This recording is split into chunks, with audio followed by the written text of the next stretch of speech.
నమస్కారం. ఈటీవీ 2 తీర్థయాత్ర కార్యక్రమానికి స్వాగతం. శ్రద్ధ, సహనం ఈ రెండే ముక్తికి సోపానాలంటూ సబ్కా మాలిక్ ఏక్ అని ప్రవచించిన దివ్య చైతన్య స్ఫూర్తి ఆధ్యాత్మిక విరాణ్మూర్తి షిరిడీ సాయిబాబా. సాయి ఓ మత ప్రవక్త కాదు, మానవాత్మలో దాగిన భగవత్ స్వరూపాన్ని సందర్శించమని బోధించి కులాతీత భక్తి మార్గాన్ని చూపించిన ఆధ్యాత్మిక సింధువు. షిరిడీలో అవతరించిన సాయి దేశమంతటా వివిధ ప్రాంతాలలో పూజలందుకుంటున్నాడు. ఆ పరంపరలోనే మహబూబ్ నగర్ జిల్లా ఆత్మకూరులోని షిరిడీ సాయిబాబా మందిరాన్ని సందర్శించి ఆలయ విశేషాన్ని నేటి తీర్థయాత్రలో తెలుసుకుందాం.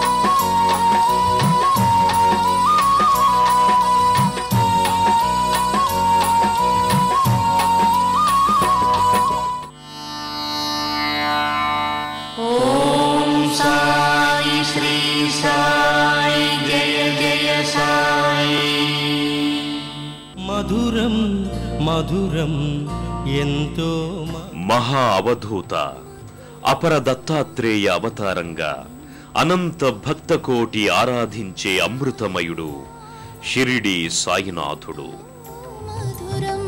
మధురం దైవం మానుష రూపేణ అన్నట్టుగా మనిషిగా జన్మించి దైవత్వాన్ని సాధించి ఉన్నతమైన మానవీయ మాననీయ విలువల్ని ఉద్బోధించిన మహనీయ మూర్తి షిరిడీ సాయిబాబా. ఓ సామాన్య ఫకీరులా పైకి కనిపిస్తూ నిగూఢమైన ఆధ్యాత్మికతని మానవత్వాన్ని పంచిన దివ్య స్వరూపుడాయన.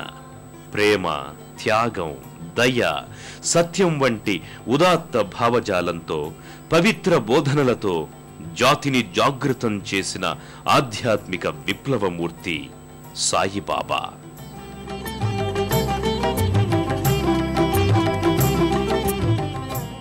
ఆయన అందించిన సందేశాలు అజరామరాలు, భవ్య జీవనానికి దివ్య సోపానాలు. దశాబ్దాలు కాలగర్భంలో కలిసిపోయిన ఈనాటికి సాయినాథుని తేజోమయ విగ్రహ స్వరూపాలు ఊరూరా భక్తులకి దర్శనమిస్తున్నాయి. సాయిదేవుని శ్రీచరణాలు తన దరిచేరిన భక్తులకు శరణాగతిని అందిస్తూనే ఉన్నాయి. ఆ కోవలోదే మహబూబ్ నగర్ జిల్లా ఆత్మకూరులోని శ్రీ షిరిడీ సాయిబాబా దేవాలయం.